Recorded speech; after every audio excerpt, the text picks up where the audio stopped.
Welcome back, everyone. My name is Darrell Booker, aka your techie's favorite techie. And by day, I work at Microsoft, ensuring that communities all across this country have an equal level playing field in terms of technology. And so much of that work is done with our HBCUs and making sure that students at these HBCUs have the latest in terms of coding as it relates to game development and esports. And with that, we kicked off the Minecraft Education Edition Hackathon with HBCU students, where teams from HBCUs designed and built their school's yard in Minecraft and then created a scavenger hunt style game as a part of it.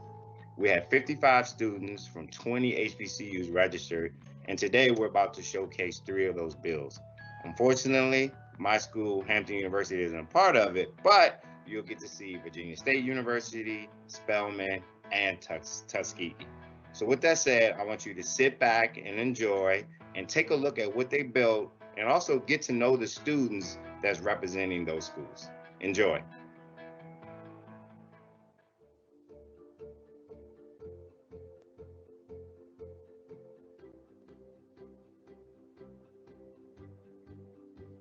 Hello, I am Dr. Jay Nias. I am a professor in computer and information sciences at Spelman College, and I have been blessed to have the pleasure to work with these wonderful young ladies as the advisor for the Microsoft Minecraft Education Edition HBCU Hackathon. Hi everyone, my name is Kaylin Jackson. I'm a rising junior computer science major at Spelman College, and I'm from Dallas, Texas. Hey guys, my name is Razel Oburu Bonaya. I'm a rising junior from Columbia, South Carolina, and I'm also a computer science major. Hello, my name is Bria Phillip. I'm a rising junior computer science major from Atlanta, Georgia. Hi guys, I'm Erica Holloway. I'm a rising junior computer science major at Spelman College from Chicago, Illinois. Well, personally, I'm very proud to be a part of this. I know I got this text to join the program like last minute, like during exam week, and to see how far we've gone and how close we've gotten throughout this process is like really inspiring, and I'm very happy to be here. To answer that question, I was going to say I love Spelman College, and I'm so proud to be a part of a sisterhood like this. So for me to represent the school in Minecraft, I was just so excited because I wanted everybody to get a chance to see the magic of Spelman, like I said in the video, and just be able to get a closer look of what is so special about our school. Yeah, I definitely feel the same as my sisters Raz and Kaylin, and I just feel like we already are a tight-knit group as computer science majors from Spelman, and being able to do stuff with your sisters that you know that you're all capable of doing and that you know you can knock out the park, and even if it's a challenge, you know that you can bond together to create something cool to represent a school we all love collectively is like super, it's like just a fun time. Yeah, I will also say I'm very proud of what we created, and also it's very nice being able to represent our school and also being able to work with my fellow computer science sisters. So I'm very happy to represent Spelman in that way. Okay, I for one think it's very important to game-based learning and gamification in education, because if the main goal of education is to let people understand the concept that you're teaching it to people, especially children, in ways that they are able to comprehend and enjoy the topic, is just like the best of both worlds. Like the whole purpose of school and learning is to teach people and fill them with knowledge, and if people like suck that knowledge in like a sponge in the best way by playing games while enjoying that, it just seems like there's no loss there. And with the technology and the growth we're going in, I can only imagine like VR and how more like inclusive we can get with technology and learning and gaming. So it's only a pro, I feel like, with the increase. Yeah, so I also think that just in our current climate with virtual learning, I think it's very important to diversify the way in which we teach kids, and I think game-based learning is a great way to keep kids engaged and actually make learning fun in this virtual environment. I just wanted to add that with the current climate of our world, we're seeing that learning can occur outside of like four walls. And so I really do think that educators are now becoming more hip to looking at learning in ways that aren't structured as in a classroom. And so gamification is, people are already learning through gaming all the time.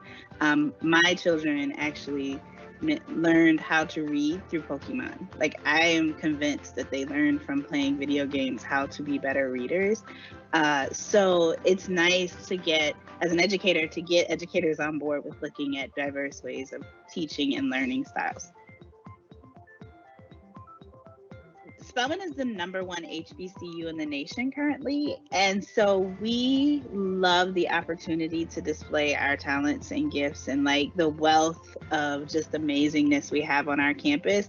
And even in starting this group, our first conversation was about how competitive we are and what goals we had towards winning, even beyond this competition, but just in like how we can propel ourselves and our work beyond the walls of the campus. So y'all speak to that. Yes, I'd love to see more competitions like this on not only Spelman's campuses, but HBCU campuses across the nation, or really colleges in all. We just finished talking about how gamification is so helpful in learning at all ages, and challenges like this are like real life gamification of just learning and stuff. Even throughout this process, I learned about so much. And not to sound cocky, but I like to win. Me and my sisters like to win, and we love to win together. So this is very much like something that we all enjoyed and learned at least 3 things from. I bet at least each of us learned 3 new things. I learned a ton.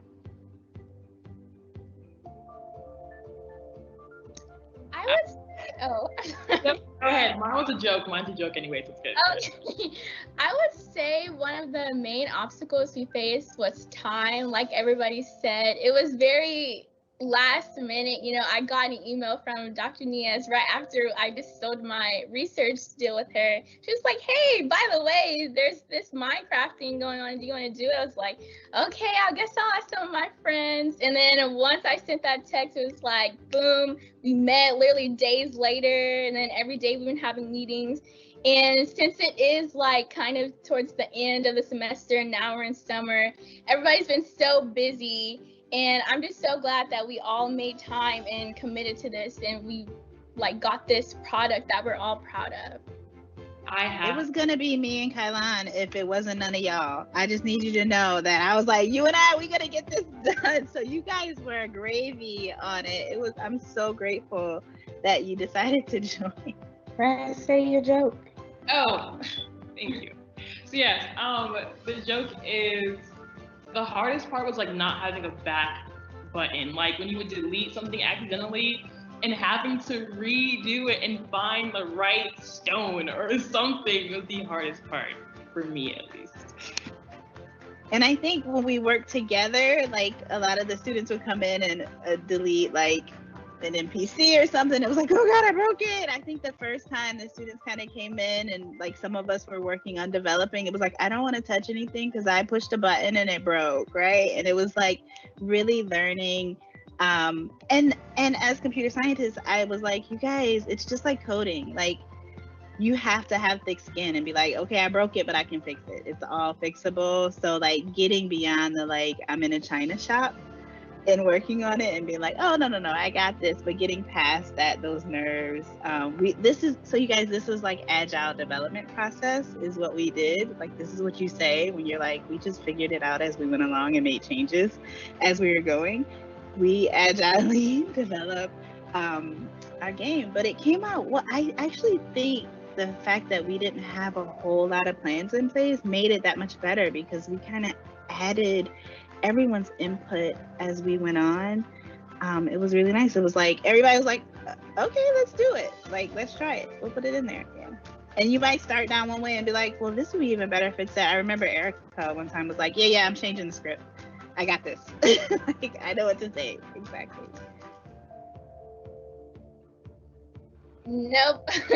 I did not have any Minecraft experience. I don't think any of us really had any Minecraft experience. I know my experience was dealing with design games. So when I was thinking about Minecraft, I was like, okay, maybe it's the same as some of the games I played before. And it was so different, but this is a skill that I want to keep building. And we actually hope to continue this project and continue to build out Spelman.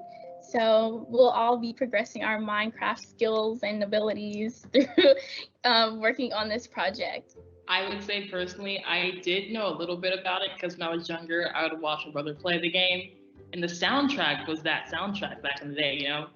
And so I did play the game a little bit back in the day, but it's been a long time. So it's definitely like a relearning of the game. I just really enjoyed listening to the soundtrack of the game. I muted mine immediately, but she was like, it's so soothing. I actually brought my children in the room a couple of times to be like, okay, what buttons do I click to do things early on? And my son is about to be 17, so that's how much time has gone by since he's built anything in Minecraft. But he came in handy. Yes, okay, so what I'm doing for the summer is that I'm going to be conducting research with Dr. Nias, and we're going to be focusing on artificial intelligence and machine learning and basically creating something very similar to Minecraft, maybe not as advanced, but just for the Army, so whenever they make decisions, they'll be able to see them play out in real time based on the game that we develop. And then after Spelman, I'm very interested in cybersecurity or anything where I get to be creative, whether that's like graphic design, web design, or even user experience. I'm all about making something that people will love to use and it's easy for people to use, especially as technology is becoming one of our main sources of just how we communicate and how we all connect, and I just want to make that experience easier for people. After this challenge, for the summer, I have plans to work at Accenture as a summer analyst. I'm very excited about my role. This is my second internship throughout college, so I'm very excited to keep maintaining that. I keep, doing different jobs in the career field I hope to go into. I'm very excited to hopefully get back onto Spelman's campus in a not virtual setting this fall as a junior and really be around the sisterhood that I miss so very much. Post-graduation, obviously I don't have any finalized plans, but as of right now, I'm thinking I want to go into consulting, and we'll see what the future holds for me. I'm very excited about it. So yes, this summer I will be interning at Fortress Investment Group in New York, so I'm very excited for that. And in the upcoming semester, I will be coming back to Spelman, back to the sisterhood as an RA. So I'm also second time being I'll be coming back to Spelman in the fall as a second term, RA this semester, and I'm very excited for that. As for my future plans within the industry, this is my first internship, so I will see the banking side. I've been able to be introduced to people who have internships at the NFL or at Vogue, and seeing how that realm can also be incorporated with tech.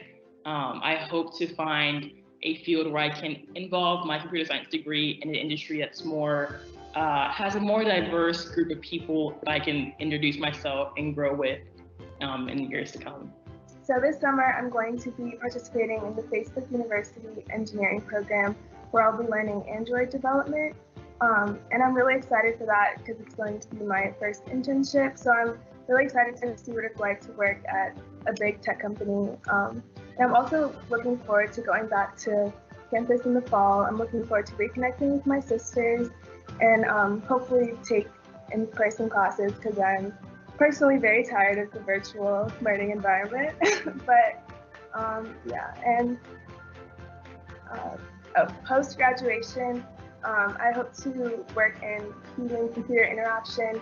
I want to work in a job that's user focused, since I believe that a lot of tech companies need to focus more on their users and really take into account all the different barriers and different accessibility components that comes with working with different users and building for different types of people. And yeah, so I'm like messing up. So I hope to work in hopefully UX design or something that combines UX engineering and design. The students are so excited to get back on campus that they forgot to mention that they also hope to continue this project using Minecraft. You were gonna say it? Did I cut you off? No, I was thinking, should I say mine again? Because I did not say I was excited to go back to campus. No, you're fine. Excited to go back to campus. I could say something about like what I'm doing, and then I can say like we're all hoping to continue this project.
Hello, how are you doing today?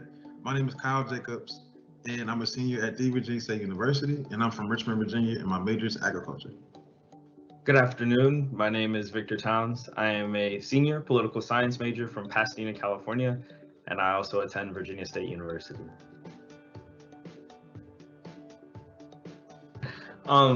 So within this competition, being able to represent Virginia State University, it's truly an honor. I know it's like that for the both of us.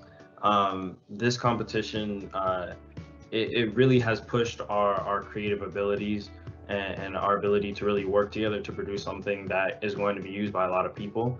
Kyle and I are very value-based people. That's why we work so well as a team. So like we didn't even really look at this as a competition. We looked at it more as just kind of like a humanitarian kind of problem-solving issue. And we saw, that education was something that it was the focus of this, and being as though we interact a lot with our community, so we see the importance of education. We knew that this was something that we really wanted to put all of our attention, all of our focus into. So it's been great being a part of this competition. So participating in this challenge was a life-changing experience. Having a chance to represent Virginia State University on a national stage, it's truly an honor because I get to showcase some of the skills and some of the products that I've been working on from the school. The Minecraft challenge itself is unique in its own way because it, helps us showcase our talent for coding and our passion for creativity, which is something that a lot of HBCUs kind of get overlooked for. So in participating in this challenge, me and Victor had a chance to show that HBCU students can be creative, we can be innovative, and we have the skills required to get the job done. So it was truly an honor to be able to participate in this, and I can't wait to participate next year or to continue to do other challenges as well. Well, I think it's important to incorporate gamification because, when you're young, a video game is one of the first things that you interact with. And, a lot of kids nowadays pick up on gaming skills kind of fast. I know I have a nephew that plays Minecraft, and he can tell you how to build every single thing in Minecraft and different things like that. But, it's kind of harder for him to learn math or to learn how to read. So gamification just makes it easier to connect with students. And if they can understand the true potential of playing games like Minecraft, or if there were more games tailored towards, educational purposes, I think that we could, increase the learning curve or, shade the learning curve. So I think using games to connect with kids is a perfect way to boost education, not only at HBCUs, but all across the board. Yes, I would love to see more challenges like this in my school in the future. I think we have a lot of creative people at Virginia State University.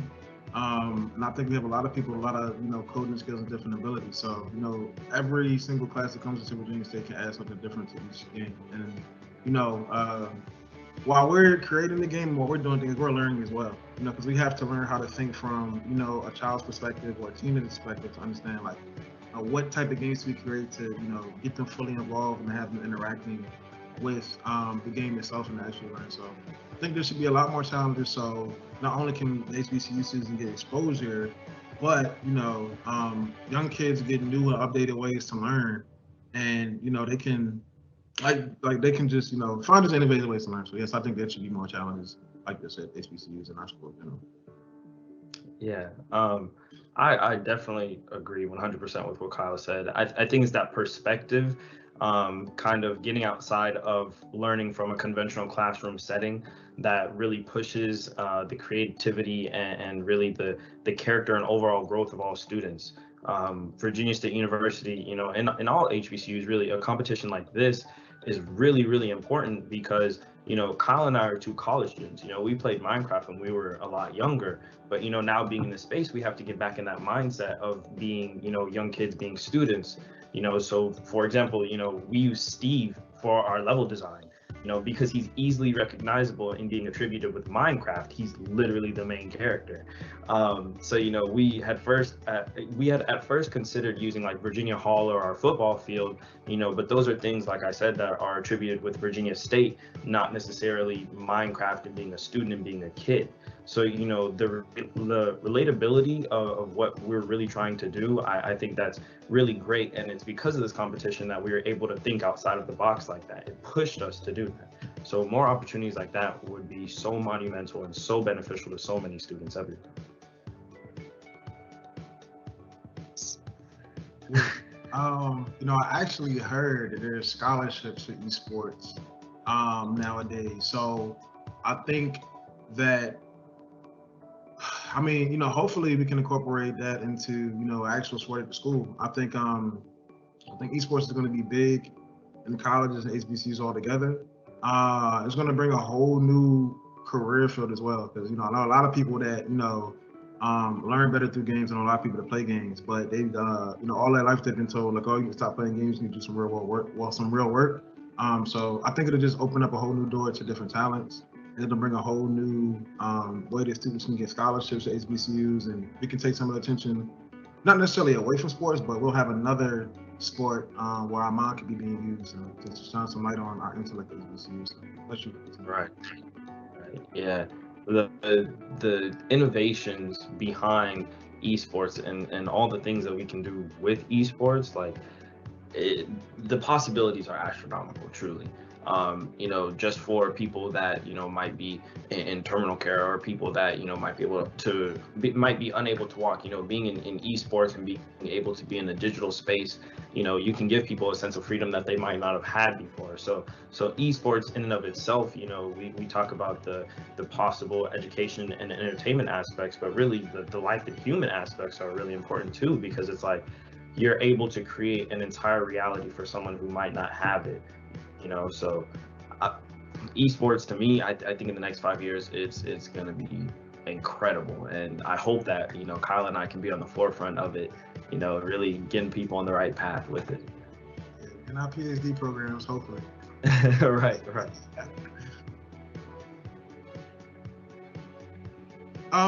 Honestly, we wanted to go into a challenge with the open mind. So we didn't have a strategy at first.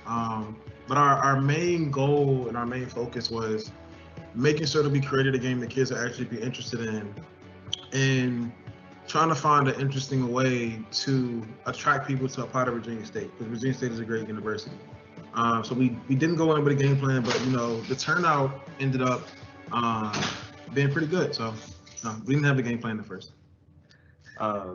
Yeah, so piggybacking off of what Kyle said, yeah, at first, like when we first got it and we first opened it up, we were like, okay, what do we do? And so we really sat down, and it was really through like kind of playing around with all the different settings and just playing around with the world that we really had this thought, like as I said before, we want it to be focused for the students. Just as students get lost in the worlds that they create in Minecraft, we really wanted them to get lost in the worlds of education through our game. So, like we made this multiplayer game that, it has secrets and hints. We didn't want the student to be able to find all the hints and all the, little intricacies on the first run through. We really want it to be kind of formulated to, okay, like this is the path, you're going to use this tool to get to here, and then you make it to the end. But once you do it on the second run through, that's really where the student can make choices about what they want to do based on the hidden hints and, all the hidden paths that they're able to take. And so, we kind of built a strategy as we went along. But, as we built on top of the things we were doing, we were thinking, like you could do this with any subject, like you could have it with math, with English, with science, but we thought, okay, like we have to start with Virginia State University. So for example, Virginia State University was founded in 1882. So at a fork in the path, the question in the maze would be like, the year VSU was founded minus 82, and then there'd be a choice for 1800 or a choice for 1700. So, just things like that where we can input VSU history while also getting the student to interact. It kind of bridges their world of, okay, I'm playing a game, this is Minecraft, with, okay, I'm also learning something about this school. So that's kind of how we went about it.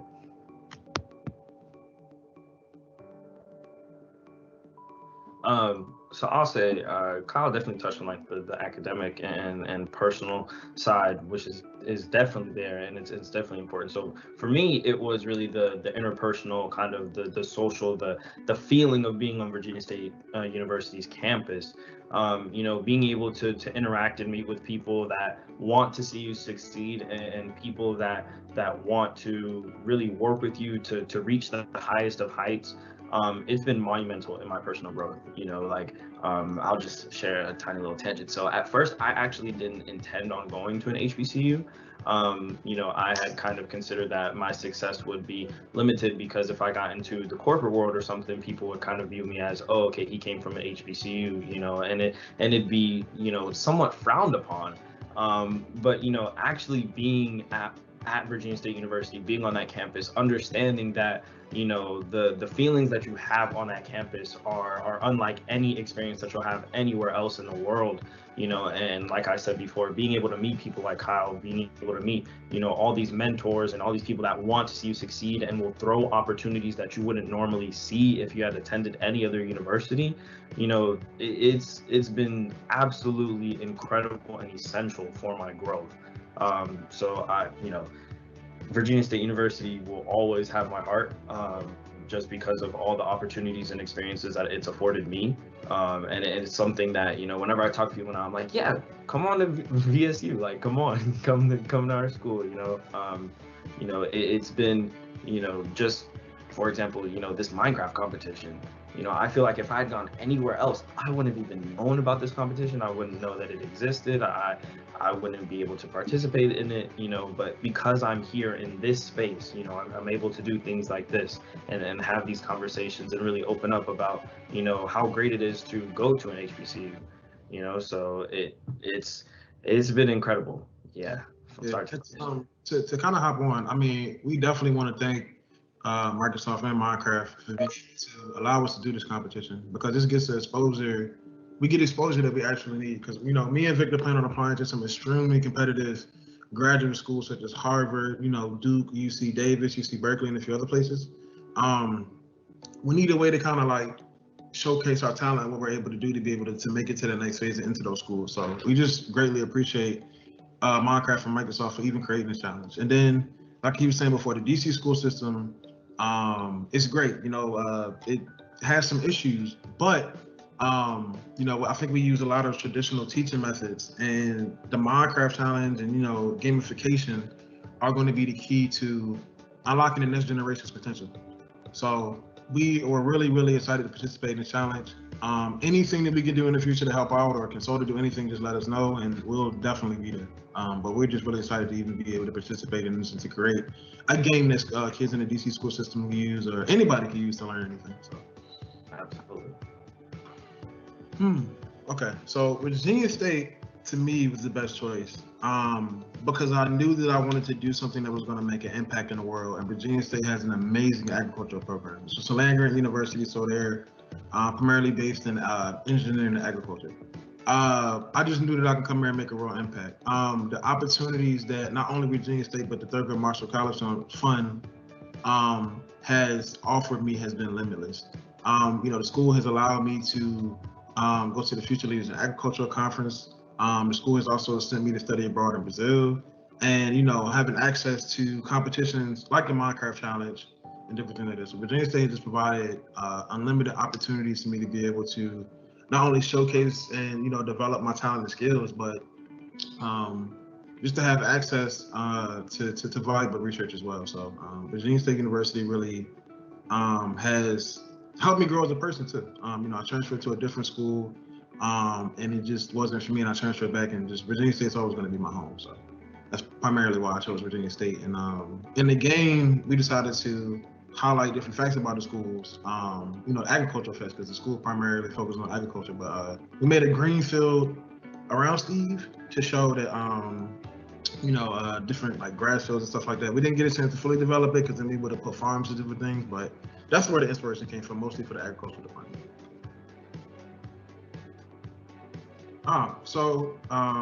Actually, while I was participating in this challenge, I found out that I also won another challenge as well. So I won the Kroger Zero Hunger Zero Waste Challenge.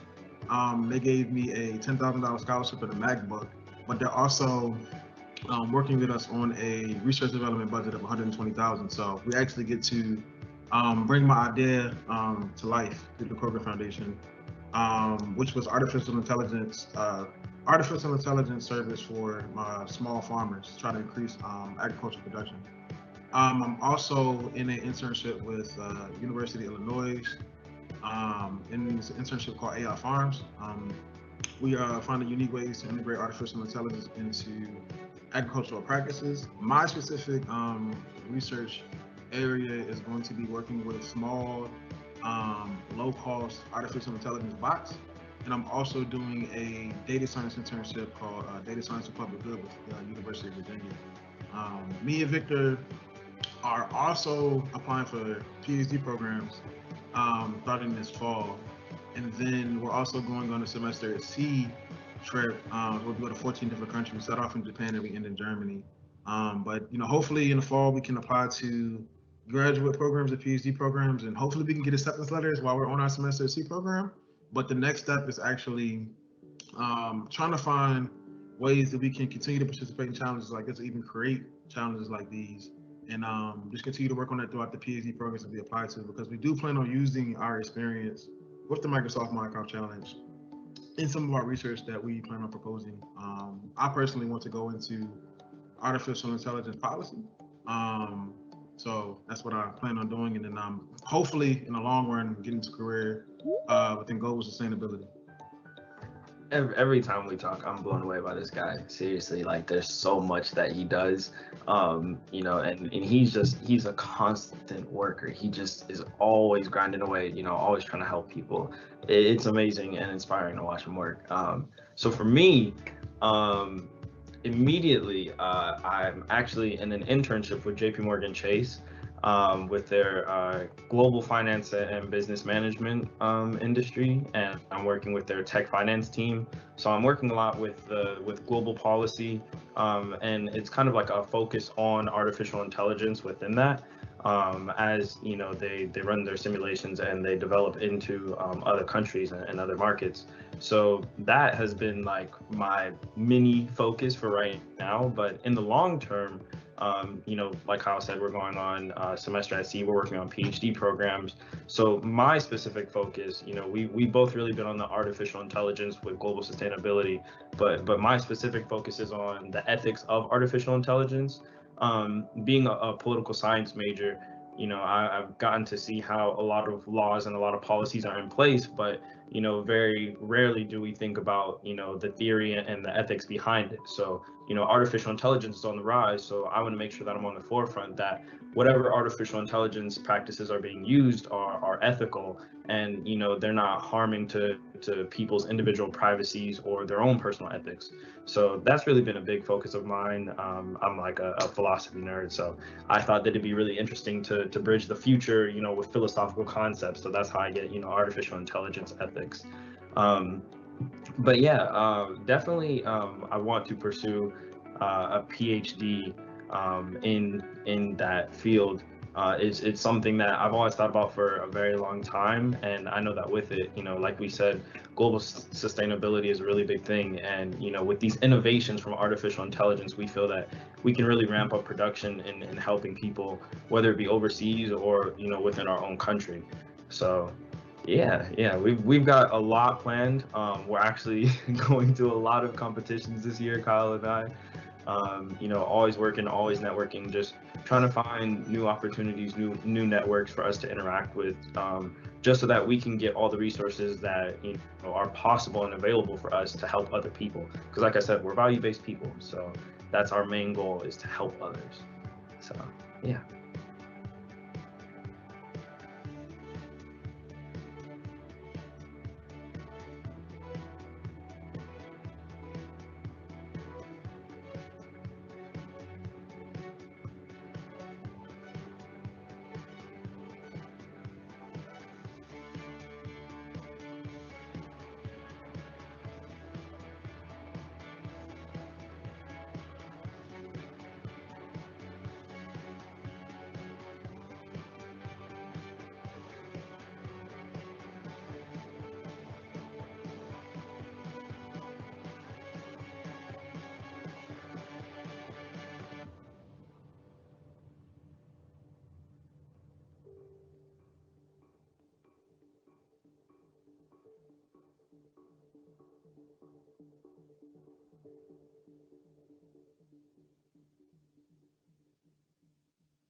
So my name is Patrick Downton. I just graduated from Tuskegee University, and I am from Blue Springs, Missouri. Hello, my name is Chauvin Blanchard. I go to Tuskegee University. I'm graduating this December. I'm from Haiti, but I live in Miami. My name is Justin Finkley. I also just graduated from Tuskegee University, and I'm from Tuskegee, Alabama. So, competing in this challenge was a great opportunity to display the teamwork and the pride in Tuskegee and HBCUs in general that our school has, because we were able to, brainstorm and come up with an idea to showcase to K through 12 about, wanting to explore the HBCU experience. Even though the challenge was only to make a Minecraft version of our yard, we hope that there was enough information and enough exploration that, it piques their interest, so that when they apply, in 10 years, they remember, wasn't that a Minecraft version of the world? Let's apply there. Yeah, I agree with his answer. Also, for me, the challenge in here, if that was the question, was really getting it so that, because I play Minecraft fairly often, so being able to participate in a challenge that was Minecraft focused was actually very exciting for me, and being able to represent my school in this made me feel like we would give our everybody who goes to our school better opportunities in the future for what they can get access to. So I like preparing, I guess, the fellow Tuskegee students for the future, and so anything that I can do to help them out is really good in my book. Yeah, it's the same too. It's always good to represent it also and set the path for the future.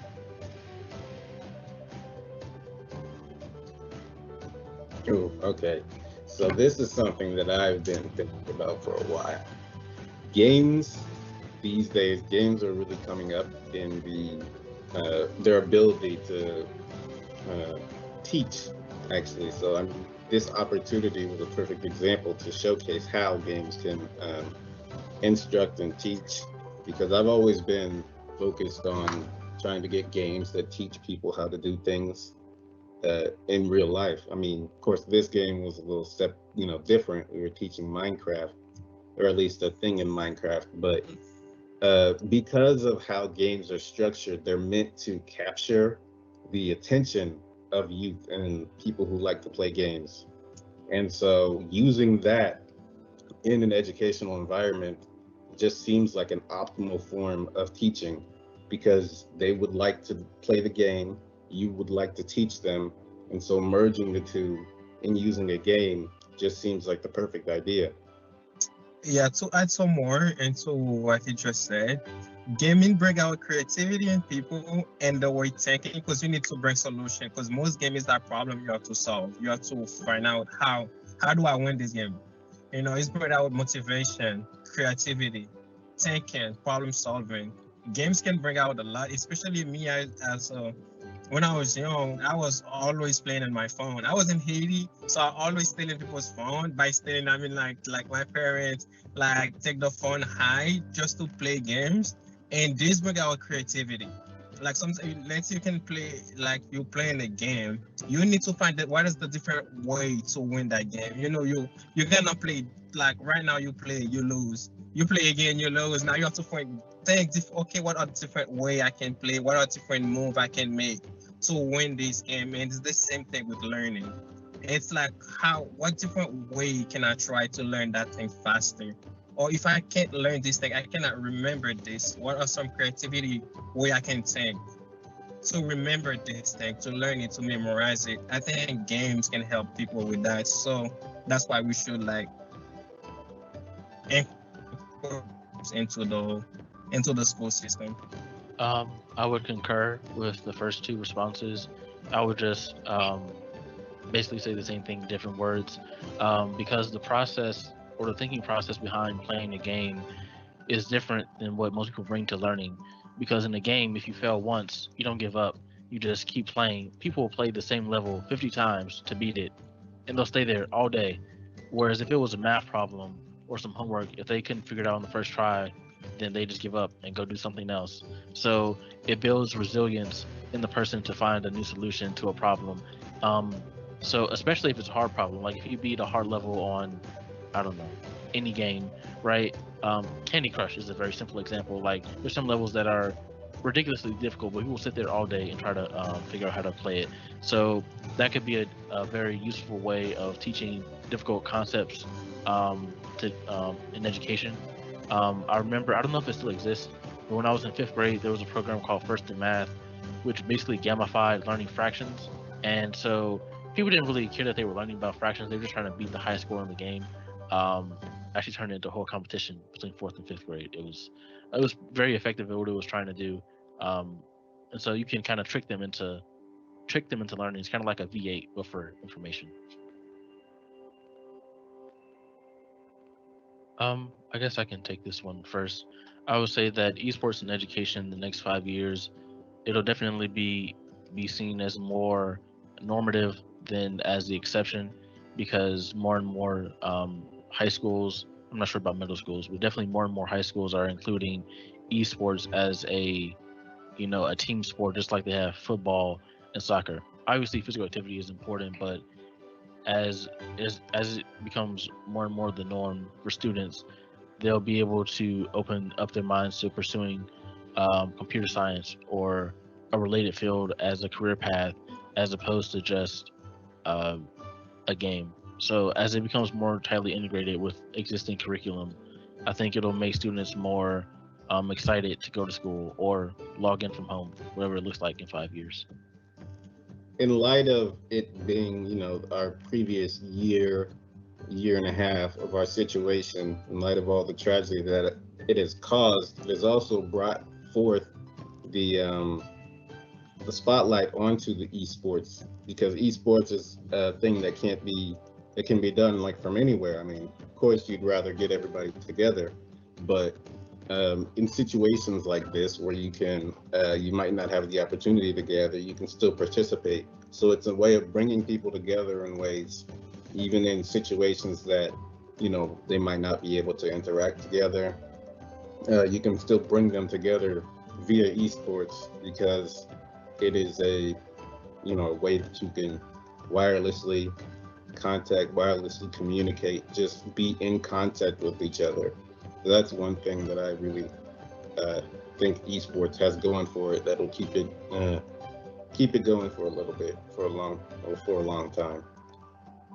I'm not sure if Jovan was going to say anything, but I'll just add one more thing.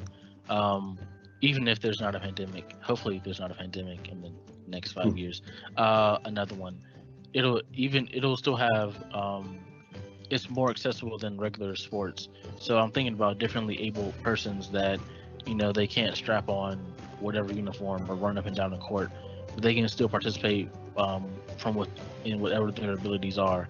I know Xbox has the adaptive controller for people with that aren't able to use a regular controller. So I think it'll definitely spread more and more to those communities to be able to teach them things in ways that is more accessible than traditional sports, and so it'll definitely have a positive impact on the differently able community. And as virtual reality and augmented reality, as those technologies get better and cheaper, they'll be able to be implemented in school systems across the country. And so you might not have to take a field trip. You could just strap on the VR headset and go to the zoo, which has a wide range of applications. For me personally, at least on our campus, esports doesn't have as big of a presence as we would like. And that's due to things like our campus or our school not being as focused on our department as other departments, but that's neither here nor there. Schools have their own specialties.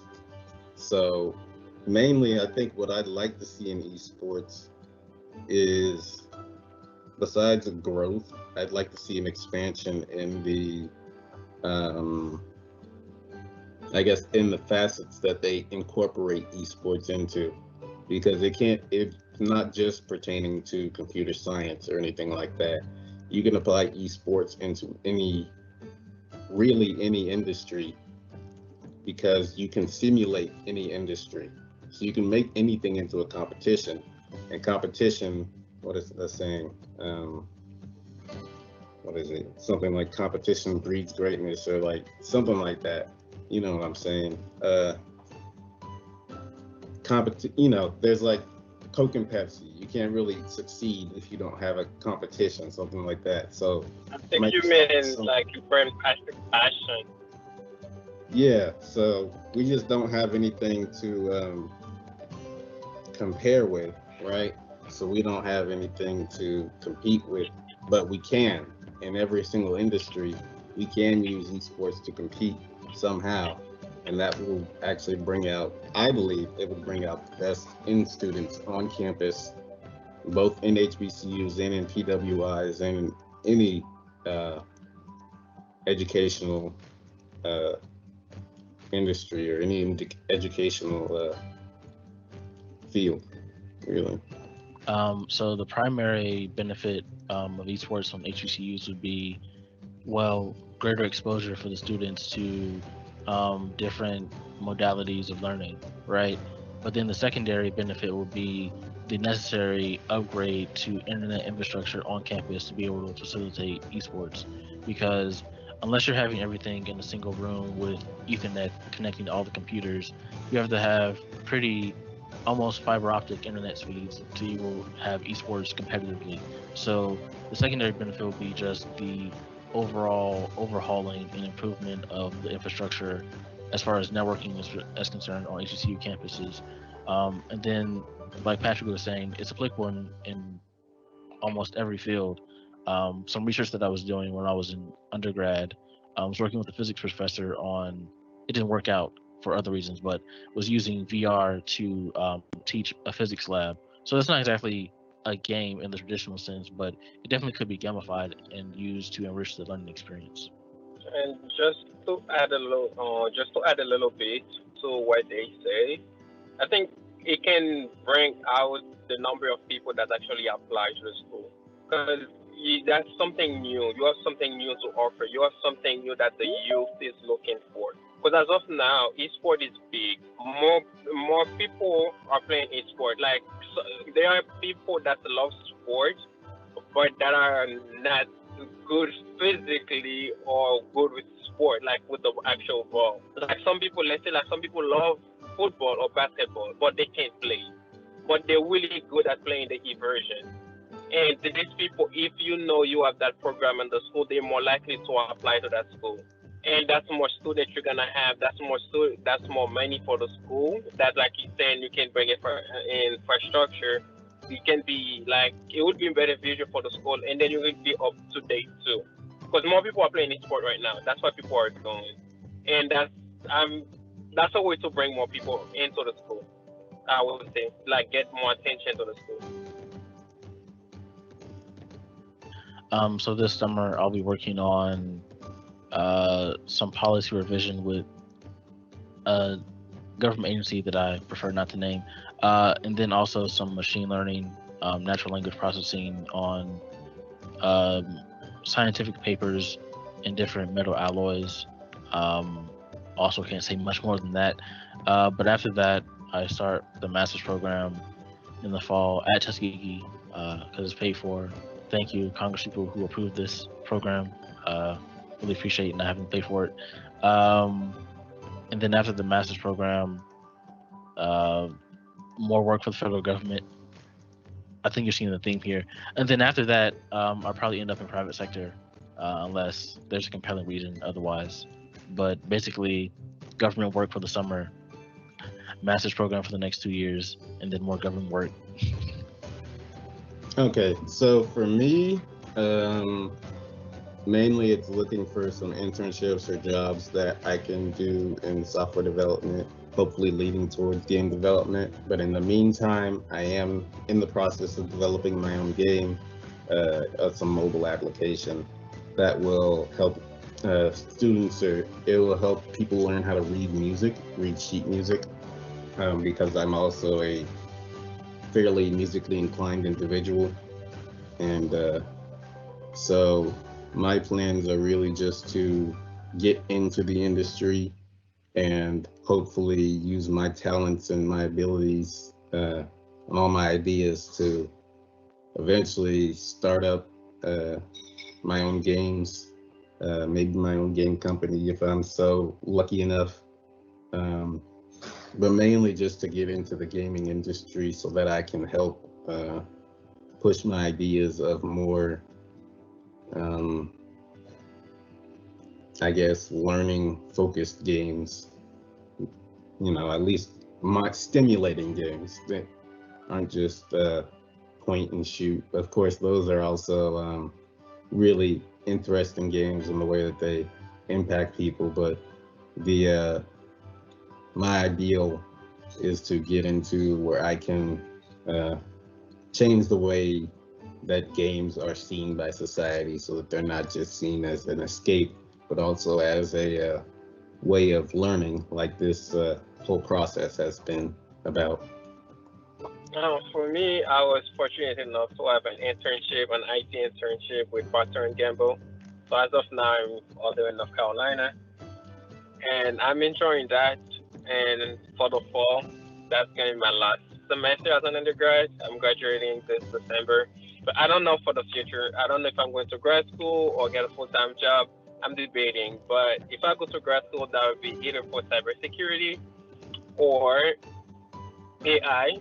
Like artificial intelligence is the next big thing. I think that would be great for anybody to do. With artificial intelligence, it's literally the world. You can do the world with it. There's so many different paths you can take with it. So that's where I'm leading. That's the two things I'm really interested in right now, cybersecurity or AI. But like I said, I don't know yet if I'm gonna go to grad school or get a full-time job. But I'm just enjoying the internship right now.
Hi everyone, Renata Ruiz here, Modern Workplace Specialist at Microsoft Education. It has been an absolute pleasure to work on this Minecraft Education Edition hackathon and interview the makers of these 3 games. They are an inspiration, and we were completely blown away by what the students built in such a short period of time. We hope that this is just the beginning for what future builders create in Minecraft Education Edition. Thank you to all of the participants for their time, their dedication, their skills, and creativity. Thank you for representing your schools and showing us what makes it special to you, especially during finals.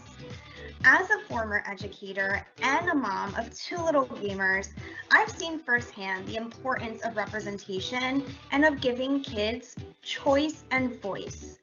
While Minecraft Education Edition is not a typical esports title, it is a familiar environment for students that is especially designed for gamifying learning.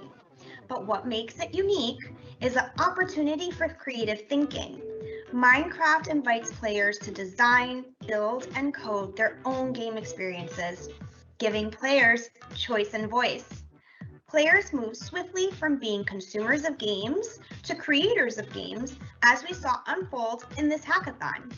It's a perfect and fun space for sharpening high-level, creative, critical, and computational thinking that is demanded in 21st century workplaces. The possibilities of what can be designed and built are endless. We started with the HBCUs yards, but the true goal was to spark interest in what to build next and share with students across the country. And of course, we want the younger students to be ready to participate in esports on a collegiate level, hopefully at an HBCU that we showcased today. Thank you again to all of the hackathon participants, to the Ed Games Expo, the Serious Games and Initiative, and all who worked on this remarkable event. Keep building.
Okie dokie.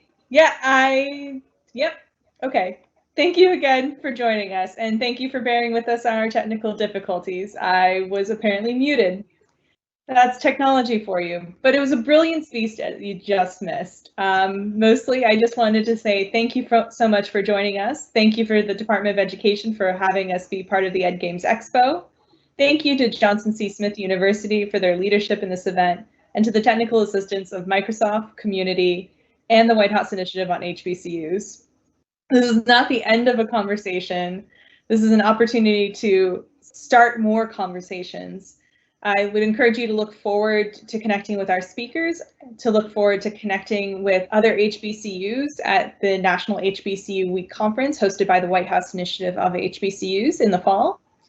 And also, if you would like to continue the conversation around esports, education, and its impact on our globe and the world today, I would encourage you to connect with me directly at the Wilson Center Serious Games Initiative. Our website is wilsoncenter.org, and I'm easily Googleable, and you can catch me on Twitter at enoob. Thank you again so much for everybody for joining us, and I hope you have a wonderful weekend.